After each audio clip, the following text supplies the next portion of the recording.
What's up, everyone? We're back with a big day of MLB and NBA action here on Tuesday, April 16th. Our MLB picks for Monday haven't all finished yet, but things have been a little bit rough here in the early goings. We saw San Francisco win their game by only one run. They had 2 errors in that game, kind of a sloppy game overall by them. They gave up 3 runs in that one inning to the Marlins, and they weren't able to crawl out of that hole by enough to cover our 1.5 bet on the run line. The Pirates couldn't come through for us either. They lost 6-3 in that game, so that one didn't work out for us. I guess it didn't really matter whether we were going to take them against the run line or straight up. They weren't coming through in that one. We did get a win on the Royals White Sox game. We took the under in that one, under 8.5. That one was good as gold, so we can put that one on the board. And right now we've got the Cincinnati Reds taking on the Seattle Mariners. That's our biggest bet of the day, so if that one can come through, we can still manage a just slightly better than break even day, but we'll have to see how things work out. We're going to shake off that mediocre day, guys. We're pumped for some NBA play-in action. We have a good MLB slate here with lots of value, so let's dive back in and find some winners. Take a second to hit that like button and show some support for the channel and all the work we're putting in here every single day.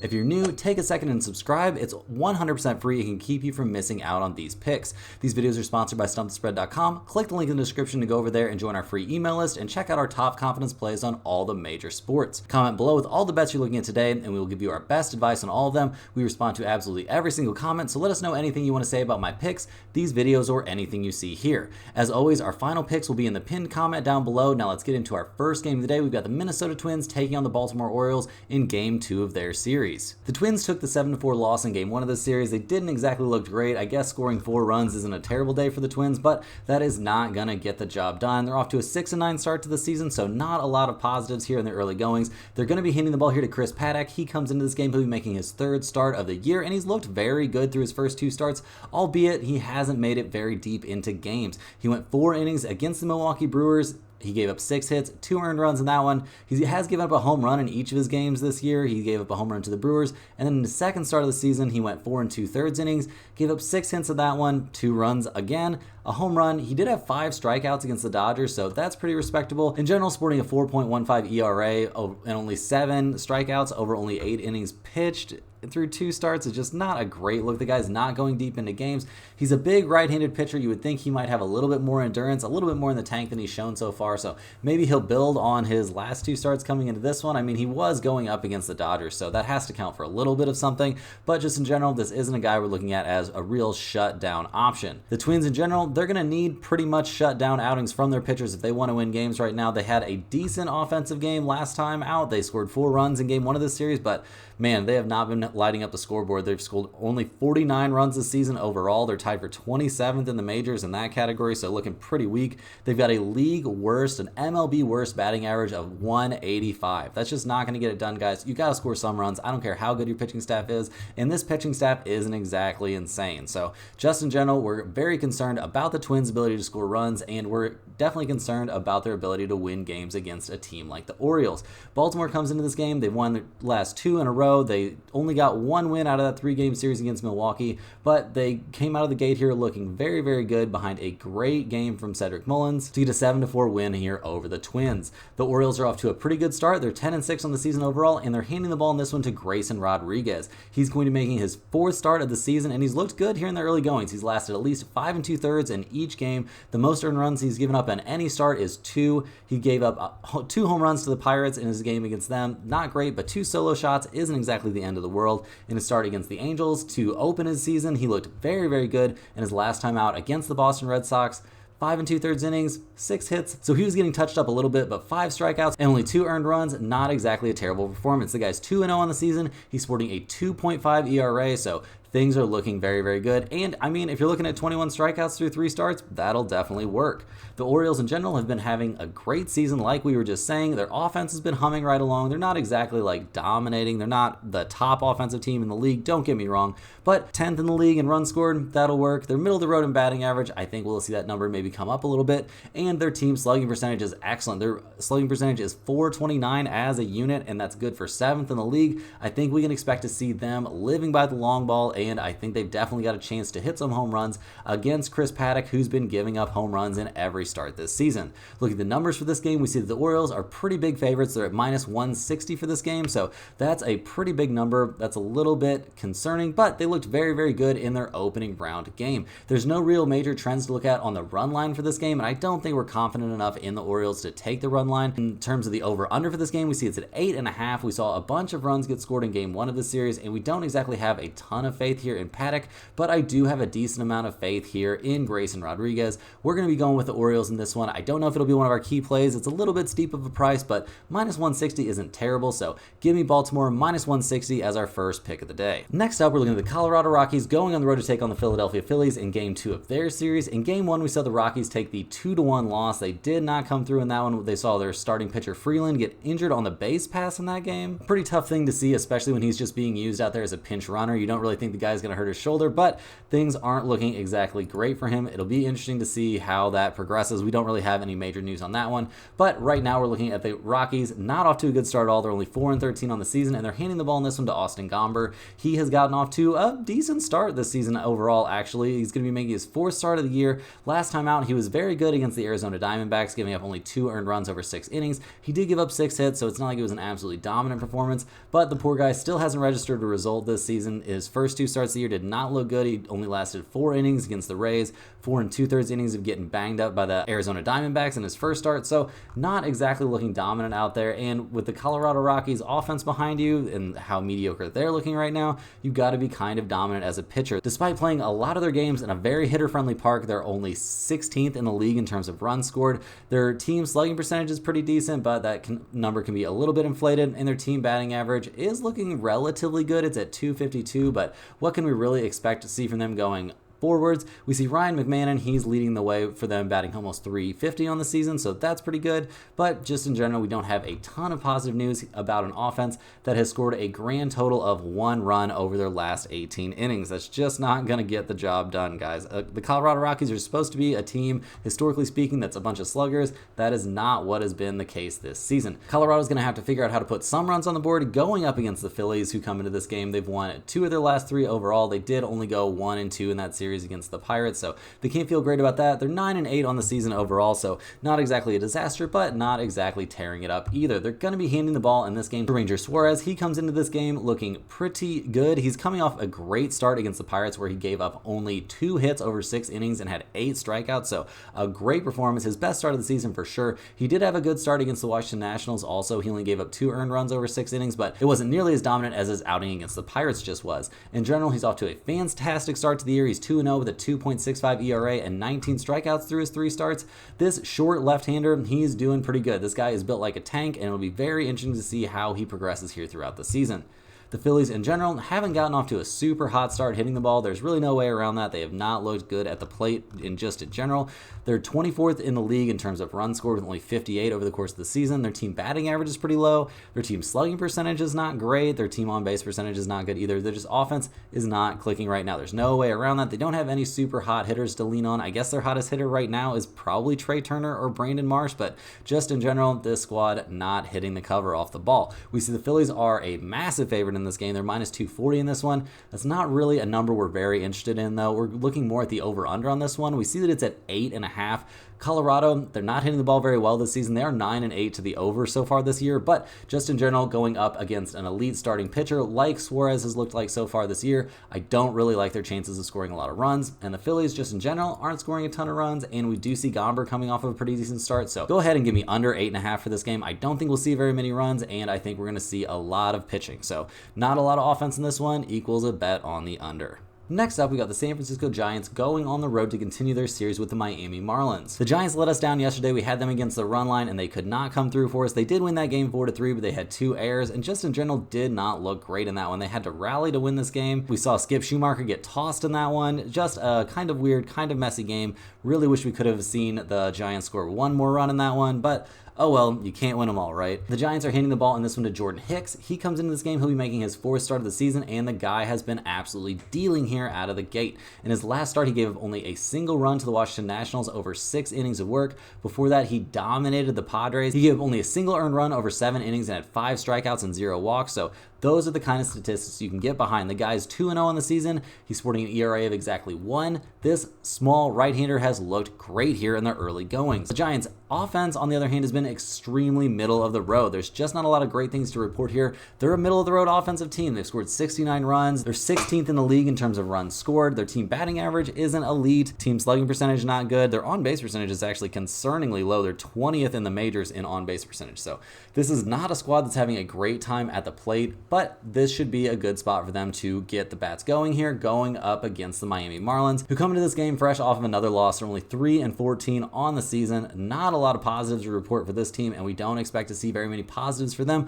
over the course of the season. They're hitting the ball in this one to Ryan Weathers. He's coming into this game. He'll be making his 4th start of the year, and maybe if we are actually looking for some positives, this might be the closest we're going to get for the Marlins. He's looked pretty good. He's coming off a great performance against the Yankees where he gave up only 3 hits, no runs over 5 innings. He did have 3 walks, only 1 strikeout, so not really a strikeout guy, not really a strikeout guy at all, but you don't have to be a strikeout guy. If you can just get those ground balls, get those outs, that's all that matters. In general this season, he's definitely looked like the Marlins' best pitcher so far, or at least he's got the best numbers. He's 1-1 with a 2.57 ERA, only 12 strikeouts through 3 starts, not exactly tearing it up in that category, but just in general, he's looked pretty decent, and he's given the Marlins some chances here despite their terrible offense, which is not looking to improve, not getting much better here right now. They did score 7 runs in their 9-7 loss against the Atlanta Braves, so I guess that's somewhat of a positive, but in general, their team batting average is hovering around 200. They're 26th in the league in team batting average. Team slugging percentage is even worse than that. They're 28th in the league, 29th in the league in team on-base percentage. If your team on-base percentage is 273, guys, things are just not looking very good. Looking at the overall numbers for this game, we see the Giants are decent favorites, which is what you would expect in this one. They're minus 140 in this game. We see you can get the Marlins at only plus 115, so that's not a super enticing number. We see both teams not great against the run line, and both teams trend towards the over, which is a little bit weird and not something we're super interested in this game, guys. I'm not a huge fan of betting all these unders. I feel like I've been on a lot of unders lately. We did have one of our unders from yesterday, the one that made it into our pinned comment, like our core picks. It did come through the Royals game. They were easily under in that one, and I think we could end up with another under in this game. Both of these pitchers are looking pretty good. I expect this to be a tough offensive game. The over-under in this game, you can find it at 8.5 still, I believe, so go ahead and jump on that 8.5. I don't know if this one will make it into our core plays, but I don't have a great lean on the side in this one, and the under seems like good value. Next up, we're headed to the American League. We've got the Los Angeles Angels taking on the Tampa Bay Rays in Game 2 of their series.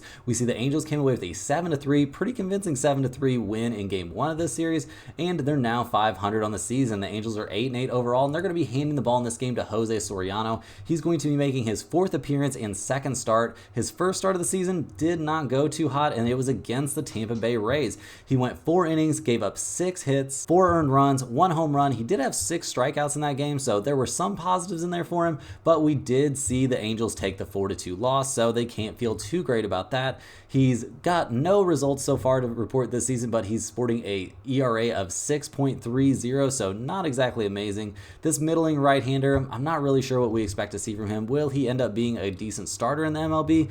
Hard to know at this point, but he's going to have to put up pretty decent numbers here to support this mediocre Los Angeles Angels offense. They've only scored 67 runs this season. That's 20th in the league. Team batting average is not great. Team slugging percentage is not great. They're pretty much in the bottom third of the majors in terms of overall offense, which is pretty embarrassing when you've got Mike Trout out there batting nearly 300 and hitting 7 home runs already this season. Guys, what is going on here? Why can't they get any support for Mike Trout? The Tampa Bay Rays come into this game fresh off that 7-3 loss. They can't feel good about that. They had won 4 of their last 5 coming into this series, but that did not carry over into this game. They're hoping things will turn around a little bit here, handing the ball to Aaron Savali. He comes into this game going to make his 4th start of the year, and things have worked out pretty well in games where he's on the mound. The Rays have won 2 of those 3 games. In general, he hasn't given up more than 2 earned runs in any of those appearances. He was dominant against the Texas Rangers in his outing against them. The Rays did take the loss in that game 4-1, but he only gave up a single run over 6 innings. In his outing against the Angels, he did get touched up a little bit. In only 5 innings, he gave up 2 earned runs. He did give up a home run in that game, so we're a little bit nervous to be backing him in this specific matchup against a team that just had a pretty good time against him, but not as good of a time as they had against Soriano. So we'll have to see what the Tampa Bay Rays offense can conjure up. They've been pretty much in that same kind of category with the Angels. Their team batting average is pretty respectable, and they don't have a Mike Trout out here, absolutely raking, but just in general, this team's offense not looking amazing. We do see Isaac Paredes. He's off to a decent start. He's batting .260 and has 5 home runs, but nobody on this offense is really just killing the ball right now. Looking at the numbers for this game, it's kind of interesting. We've got both of these pitchers having already faced these offenses once this year. The over-under, you can find it at 8 or 8.5. Guys, I think you should kind of try and find it at that 8 because I think the over is our best value in this game. I know we're taking a lot of over-unders right now. If you wanted to take the straight-up winner of this game, I don't hate the Rays minus 150. That price just seems a little bit mediocre to me, and I think the over is a better spot. I think we're going to see some offense. I think we're going to see at least 1 or 2 home runs in this game, and getting over 8 runs I don't think will be too tough. So I don't know if this is going to end up as one of our core plays, but the value in this one definitely is on that over. Staying in the American League for this one, we've got the New York Yankees going on the road to take on the Toronto Blue Jays in their second game of this series. We saw the Yankees take the 3-1 loss in game 1. Can't be too happy about that. They've now lost 2 in a row. They're only down to 12-5 so far this season, so they're off to a very respectable start. They're going to be handing the ball in this one to Carlos Rondon. He'll be making his 4th start of the season, and the guy has been very solid this year. He hasn't given up more than 2 earned runs in any of his starts. He's coming off a pretty reasonable but not dominant start against the Florida Marlins. He gave 2 earned runs over 6 innings. He gave up 5 hits but had 6 strikeouts in that outing. Overall this season, his numbers look fantastic. He's 1-0 with a 1.72 ERA, so that's pretty good. He hasn't been going crazy deep into his games, but that 6-inning outing against the Marlins, that was pretty decent, and that's pretty deep into a game given how far starters go in the majors these days. Looking at the Yankees offense overall, that's been their biggest weakness this season. They're just not off to the kind of dominant offensive start that we would have expected to see from them. We do see Anthony Volpe. He's killing the ball right now. He's batting .373 overall. And we see Juan Soto is also off to a very good start, but just in general, we thought this team would be a little bit higher than 10th in the majors in terms of batting average and 14th in the majors in terms of slugging percentage. They've only scored 79 runs overall this year, which is only good for 14th in the MLB. I think there is definitely some room for this offense to improve. I think they will. I think we'll see their numbers come up a lot, but right now they're just not looking like an elite offensive team, and they're going to need to hit the ball relatively well in this one, but that could be a tough thing to do against the Toronto Blue Jays, who are playing really well. They've now won 3 games in a row, and they're going to be handing the ball in this one to Yusei Kikuchi. He is off to a dazzling start to his season. His opening game didn't go exactly according to plan, but since then he's been basically lights out, and he's already faced the Yankees once this year where he gave up 4 hits, 0 runs, 2 walks, and 7 strikeouts over 5 1/3 innings to get the 3-0 win for his team. He didn't register in that decision. He's technically 0-1 on the season with a 2.30 ERA, but he was instrumental in that win. He was lights out, and he's got to feel very good about facing this offense again.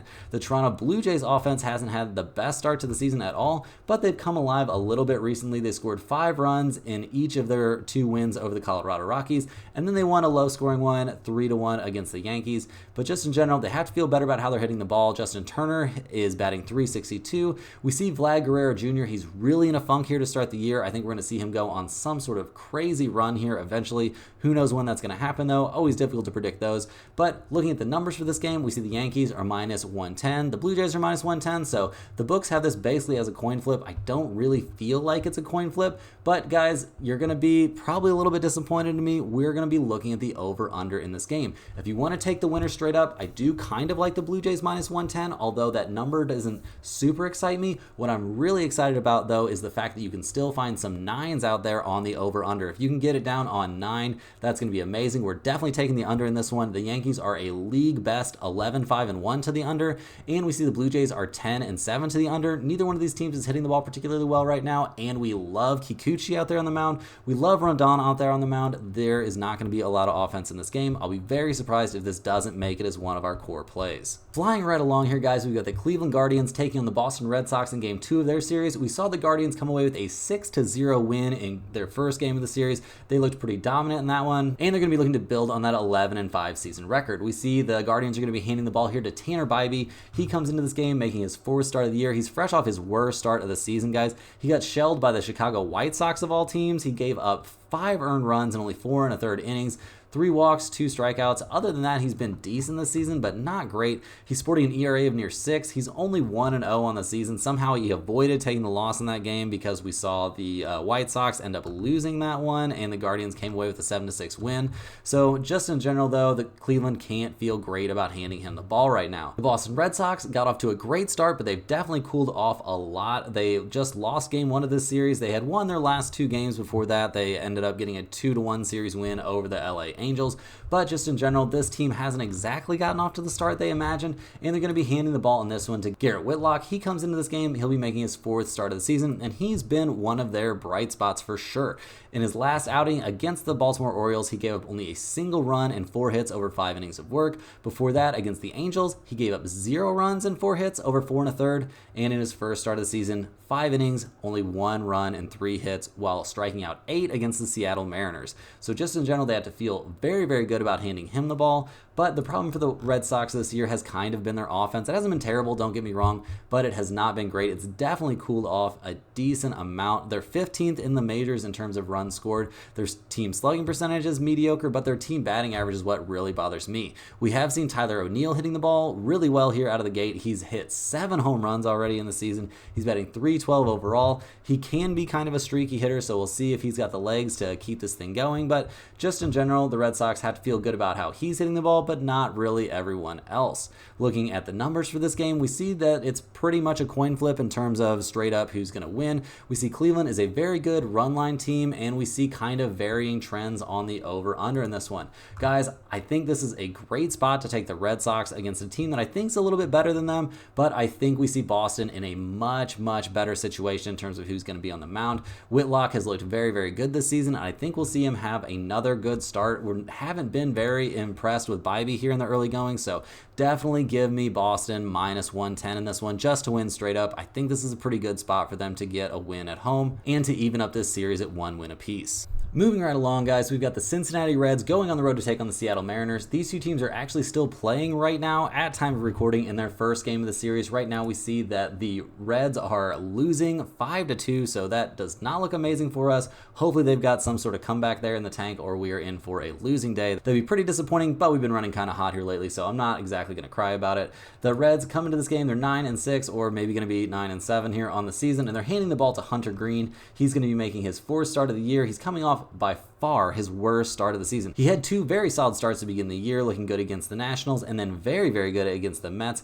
But in 6 innings of work against the Milwaukee Brewers, he got touched up for 6 earned runs, 7 runs in all. He did have 9 strikeouts in that outing, so there were some positives, but when they were making contact, they were really making contact. He's 0-1 on the season with a 4.86 ERA, but 22 strikeouts through 3 starts is pretty good, and I think we can maybe expect him to have a bounce back game here. He's going up against the Seattle Mariners team that just in general hasn't been great hitting the ball. So in general, though, looking at the Reds hitting, they've been fantastic. They've scored 90 runs here in the early goings. That's good for 5th in the majors. Their team slugging percentage is excellent. All of those things, I know if you're hitting in the Great American Ballpark, that has to feel pretty good, but they haven't played that many other games at home, like not a disproportionate number, so we can feel very good about where this offense is at, and they have to feel pretty decent going up against the Seattle Mariners, even though they're not looking so hot right now in game 1 of this series. The Mariners come into this game, they're only 6, maybe going to be 7-10 overall this season, and they're handing the ball to Logan Gilbert. He is looking pretty good here in the early goings. He had a great start going 7 innings against the Red Sox. Kind of a mediocre start against the Brewers. He gave up 4 earned runs in 5 2/3, but then he was dominant against the Toronto Blue Jays. He went 7 2/3 innings, gave up only a single earned run, and had 8 strikeouts. So the guy's off to a fantastic start. He still hasn't registered a result. His ERA is sitting at 2.66 and 23 strikeouts here through 3 starts. Those are very good numbers. Gilbert's been one of the bright spots for the Mariners, who are not off to the best starts of their year, and it's largely due to their offense. They're just not scoring any runs. They're 27th in the majors in terms of runs scored. They're 30th in slugging percentage in the majors, like dead last. That has to feel pretty tough.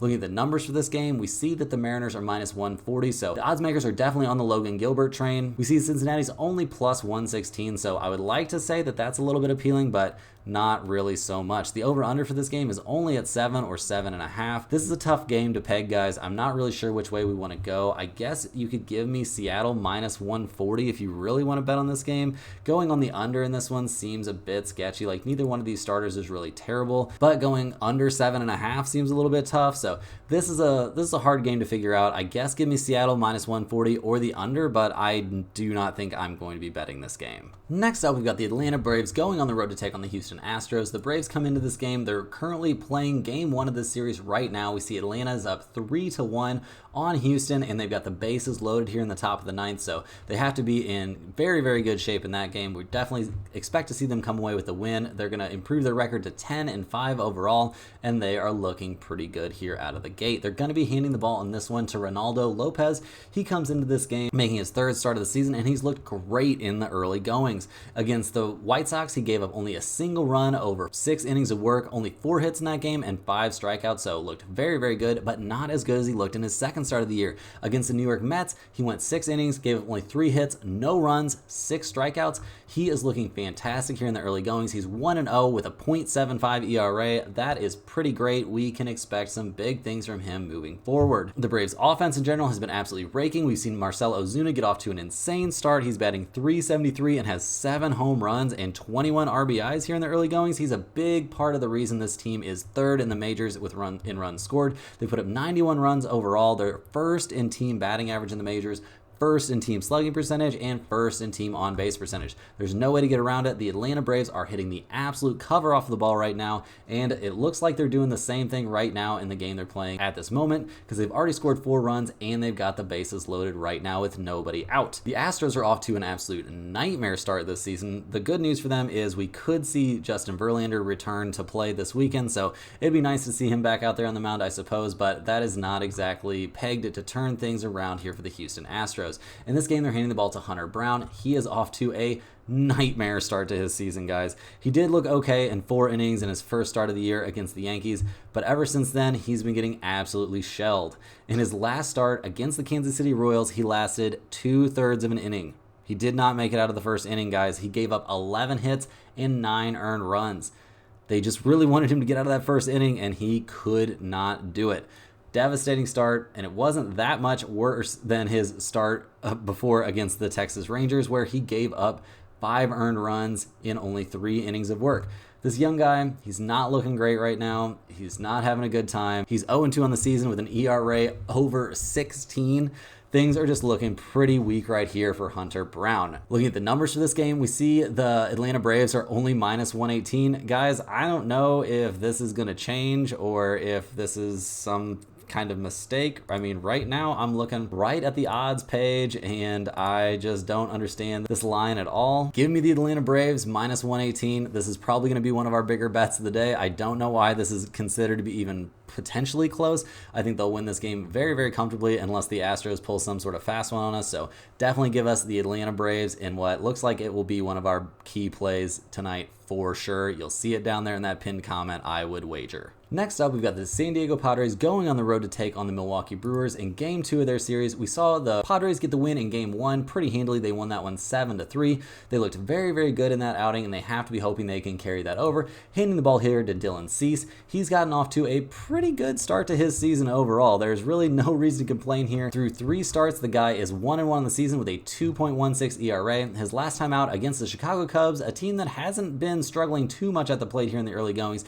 he lasted 6 innings, gave up only 2 runs. Neither one of them are earned. He had 2 walks and 7 strikeouts in the game, only gave up 2 hits. So if his control is on, this guy is looking very, very dominant. The Padres in general are hitting the ball a little bit better here. They've scored 13 runs over their last 2 games, so that has to feel pretty good. They've got Jackson Merrill absolutely hitting the cover off the ball. Fernando Tatis is off to a pretty good start. He's batting .274 with 5 home runs on the year. This squad has scored the most runs in the majors this season with 96. Their team slugging percentage is very good. They're in the top 10 in every major category and 1st in runs. That's where it really counts. They're going to be going up against the Milwaukee Brewers in this one. The Brewers have now lost 2 in a row, and they're going to be handing the ball to Wade Miley. He comes into this game. He's off to a very solid start, but it's only his 2nd start of the year, guys. In his 1st start, he gave up only 1 run in 4 innings and 1 hit against the Cincinnati Reds. He had 0 strikeouts in that game, but 2 walks, so it's not looking absolutely dominant out here, but this veteran left-hander, he definitely still seems like he's got something in the tank. The Brewers in general are coming out of the gate just hitting the absolute cover off the ball. It's been crazy this season.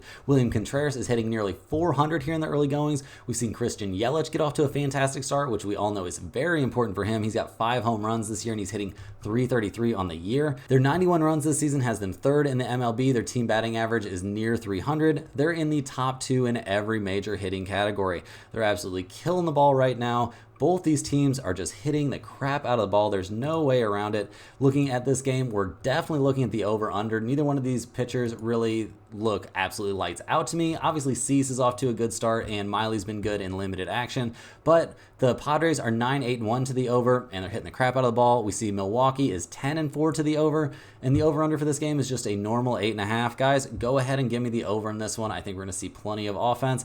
If you wanted to take the San Diego Padres minus 125, I wouldn't hate that one, but I do think the over is a good look in this one. Moving along to the NBA here, we've got 2 play-in games to look at here. The Western Conference play-in tournament is underway. We've got the Lakers taking on the Pelicans in what is going to be one of the potentially weirdest play-in games in the history of the very short-lived here play-in tournament. The Lakers are kind of not incentivized to win this game. There's a really, really weird situation here where you'd much rather be the 8 seed than the 7 seed, so that way you can take on the Thunder in the first round of the playoffs as opposed to taking on the Denver Nuggets. The Lakers, as we know, have been terrible against the Denver Nuggets for all of recent history. I think they're 0 for their last 9 against the Nuggets, so there's no way that's a team they're going to want to see any earlier in the playoffs than they possibly have to.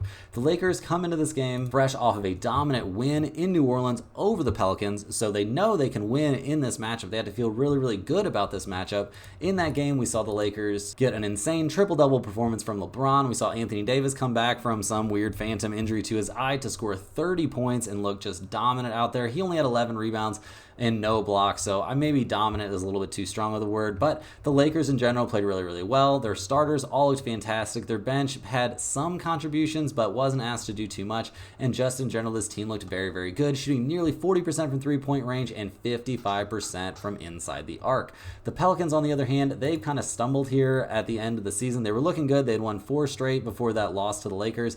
They ended up in the play-in tournament, something they could have definitely avoided if they would have closed the season out a little bit stronger. But what are you going to do? They didn't look that good in that game against the Lakers. They shot 40% from three-point range and still took the loss. We saw Zion have only 12 points in that game, and it's starting to look like the guy has a little bit of performance anxiety. He's just not looked good in the biggest games, and that is a huge concern because everybody knows the NBA regular season is kind of just a dress rehearsal for when the playoffs start, and everybody has to actually start trying. We saw Brandon Ingram look good, but not amazing, which is a little bit concerning coming back from his knee issue. Herb Jones looked pretty good. We saw McCollum look good. He's always been pretty solid, and their bench definitely looked good. They shot the ball really well, but still lost the game, and they kept things even on the boards against a Lakers team that I don't think that's always going to happen against. So if this is a game that you really want to bet, I'm super scared that the Lakers will want to lose this game on purpose and then try to beat whoever wins in the Warriors-Kings game to try and get the 8 seed as opposed to the 7 seed. So if you're convinced that the Lakers are going to actually try to win this game, which I am kind of not, you want to take the Lakers plus 1.5 in this one. I'm not convinced, guys. This is not a game that I'm going to be betting on. I don't know what's going to happen. I don't really think that the Lakers should be trying to win this game. I think they should actually try to lose. How they would go about doing that, I'm not exactly sure. But if they lose, I think the Pelicans minus 1.5 is definitely good. So, don't know what to do on this game. Getting kind of conspiracy theory on you guys. I don't like doing that. I'm not a conspiracy theory guy, but this is a really, really, really weird spot. Moving on to the second play-in game of the day, which is going to be one of my biggest bets of the day. We've got the Golden State Warriors going on the road to take on the Sacramento Kings. The Warriors finished their season off strong with a win over a pesky Utah squad that was actually kind of trying there. We did see the Warriors resting several of their key players, including Steph Curry, so it wasn't exactly a full strength type game, but we've gotten some good news and some bad news about the Warriors injury report. We do see that Steph is totally fine from his rolled ankle, which is a good thing because that looked a little bit scary. Clay's ready to go. Wiggins is ready to go. go. Nice of him to not take some weird personal vacation or whatever during the playoffs. That's cool of him. Draymond Green is ready to go. We see Trace Jackson Davis is healthy. Kuminga, that's been kind of a question mark leading up to this, but he's apparently fully healthy. The only problem is we see that Gary Payton II is going to be out, so that could suck, but I don't think it sucks too bad in this matchup. The Warriors finished off their season pretty strong. They won 4 of their last 5 down the stretch. They did take that tough loss to the New Orleans Pelicans, but there wasn't anything they could really do in that one, as the Pelicans were just making every single shot they threw up there, and Curry had kind of rolled his ankle, and we didn't see Kuminga playing in that game, so it wasn't really the full strength Warriors. The Kings, on the other hand, have not had a good time here at the end of the year. When Malik Monk went down, their playoff hopes and dreams and chances of advancing took a massive hit. He's not going to be ready to play again for quite some time. It honestly seems pretty unlikely that he would play again this season unless they made some absolutely insane playoff run without him, which is not looking very likely. They did win their last game of the season in a blowout over the Portland Trail Blazers, who were playing let's see, what comes after G? An F-League squad, I think. So just in general, they were not really trying in that game. The Blazers weren't, but the Kings were. They solidified themselves in this 9 seed. Not where this team was hoping to be after having mostly a really good regular season there until the end. The Kings come into this game, they're healthy, except for obviously missing Malik Monk. That's a huge problem. It really limits their playmakers that they have on the floor and puts a huge burden on Fox and Sabonis, and they really haven't looked like they can really carry the load here. In the season series, we saw these teams split their games, but they were all very close, and most of them, if not all of them, were played with Malik Monk out there, so we can't take a whole bunch from that. But what we can take from this game is that the Warriors are a league best 27-14 against the spread on the road. They are a fantastic road team. We see Sacramento's 18-23 against the spread at home, so not so great at home. The Warriors are -2.5. They have all kinds of experience in situations like this, do or die games. I think they're in a very good spot against a Kings team that does not have their second best or maybe third best player available, so they're going to be having very little or no bench production. Definitely give me the Warriors in this game. I think they'll win this one comfortably against a Kings team that has to be very disappointed with how things went here down the stretch and just hasn't looked good at all since losing one of their most athletic, best playmakers. That's all the games we have for today, guys. Hit that like button for good luck on all your bets and subscribe to the channel if you're new. Let me know in the comments any questions you have on today's slate. Thanks for watching. You can click the link in the description to check out stumpthespread.com, and we will see you guys tomorrow for more sports betting action.